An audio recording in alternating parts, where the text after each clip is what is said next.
नमस्कार मित्रों, आपके अपने YouTube चैनल हिंदी ज्ञान डॉक्टर शिव कुमार वर्मा में आपका स्वागत है। हिंदी साहित्य का इतिहास। हिंदी साहित्य का इतिहास इसके अंतर्गत मित्रों आप पहले कई वीडियो देख चुके हैं।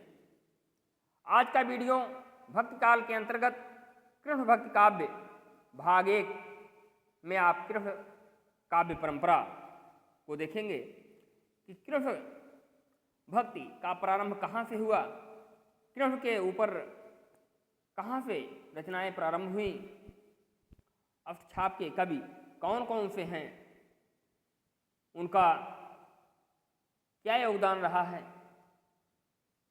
कृष्ण भक्त के विविध संप्रदाय कौन कौन से हैं, प्रतियोगी परीक्षाओं के लिए बहुत ही महत्वपूर्ण है। वीडियो पूरा देखिएगा। चलिए मित्रों, वीडियो प्रारंभ करते हैं। कृष्ण काव्य धारा के आधार ग्रंथ भागवत पुराण और महाभारत माने जा सकते हैं।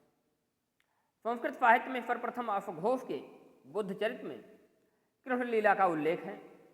राधा कृष्ण की प्रेम लीलाओं का चित्रण प्राकृत भाषा में हाल कवि द्वारा रचित गाहा सतफई या गाथा सप्तफती में भी किया गया है।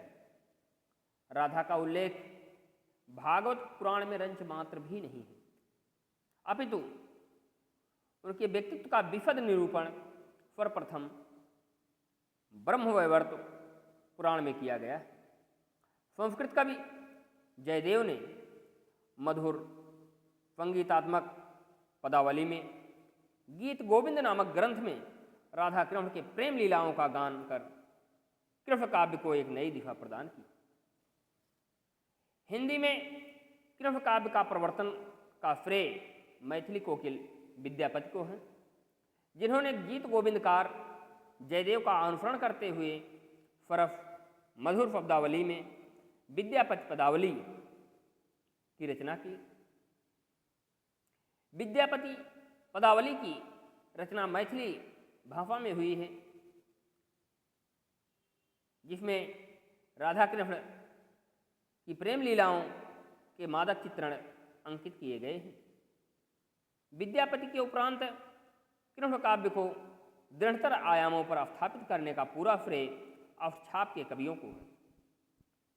इन कवियों में अष्टछाप कवियों में सर्वप्रमुख स्थान सूरदास का है, जिन्होंने भागवत पुराण के आधार ग्रहण कर कृष्ण के बाल लीलाओं एवं प्रेम क्रीड़ाओं का चित्रण करते हुए सूरसागर, साहित्य लहरी एवं सूरसारावली की रचना की। ऐसा कहा जाता है कि सूरदास जी ने 1.25 लाख पदों की रचना की थी, किंतु अब केवल 4-5 हजार पद ही प्राप्त होते हैं।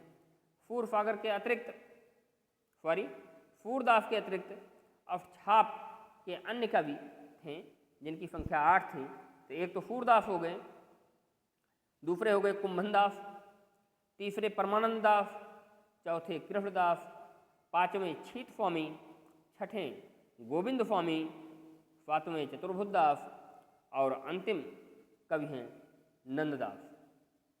सूरदास के साथ साथ नंददास अष्टछाप कवियों में महत्वपूर्ण पद के अधिकारी हैं। कुंभनदास का कोई ग्रंथ उपलब्ध नहीं होता। कुछ पद राग कल्पद्रुम राग रत्नाकर में संकलित हैं। परमानंद दास की रचनाओं का संकलन परमानंद सागर तथा परमानंद के पद नाम से हुआ है। अष्टछाप के कवियों में सूरदास और नंददास के बाद इन्हीं का स्थान काव्य सौष्ठव की दृष्टि से है। कृष्णदास का भी कोई ग्रंथ उपलब्ध नहीं होता, किंतु इनके शताधिक माने 100 से अधिक पद उपलब्ध हैं। नंददास अष्टछाप के कवियों में महत्वपूर्ण स्थान रखते हैं। वे शास्त्रज्ञ, विद्वान एवं काव्य मर्मज्ञ हैं। उन्होंने विविध विषयों को लेकर काव्य ग्रंथ की रचना की है। इनमें प्रमुख ग्रंथ हैं अनेकार्थ मंजरी, रस मंजरी, सुदामा चरित, रुक्मणी मंगल, भंवर गीत, रास पंचाध्यायी, गोवर्धन लीला, नंददास पदावली आदि। नंददास के काव्यत्व को प्रकट करने वाली एक उक्ति प्रायः कही जाती है, और कब गढ़िया नंददास जड़िया, और कब गढ़िया नंददास जड़िया। यह उक्ति नंददास के काव्यत्व की उत्कृष्टता को पूर्णतः व्यक्त कर देती है।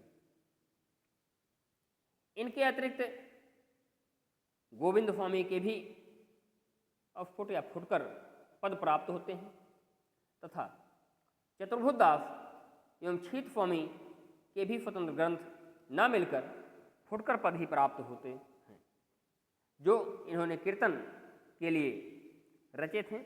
क्योंकि ये लोग पढ़े लिखे नहीं थे, तो इनके जो शिष्य होते थे उसी कीर्तन को लिख दिया करते थे और वही इनके नाम से प्रचलित है।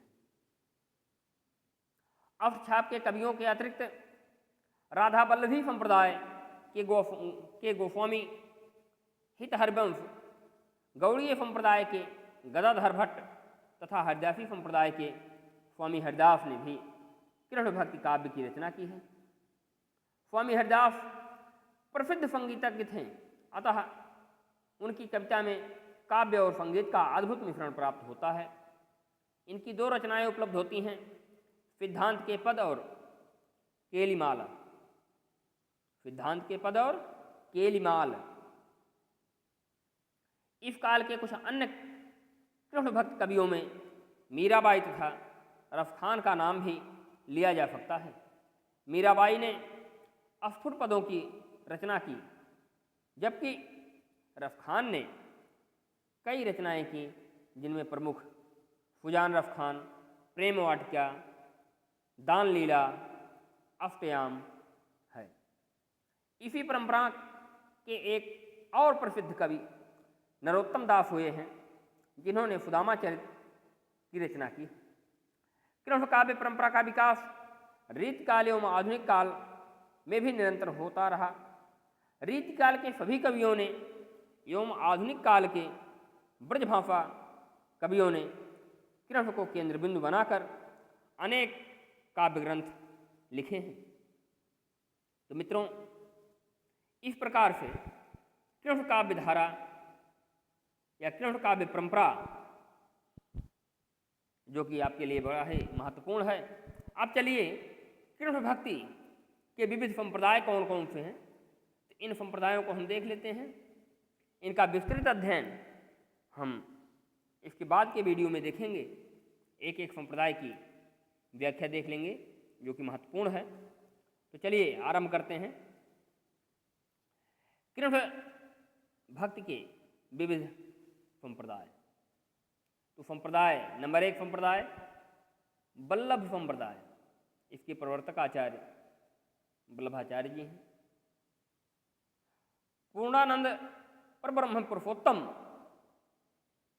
कृष्ण का स्वरूप दिखाया गया है।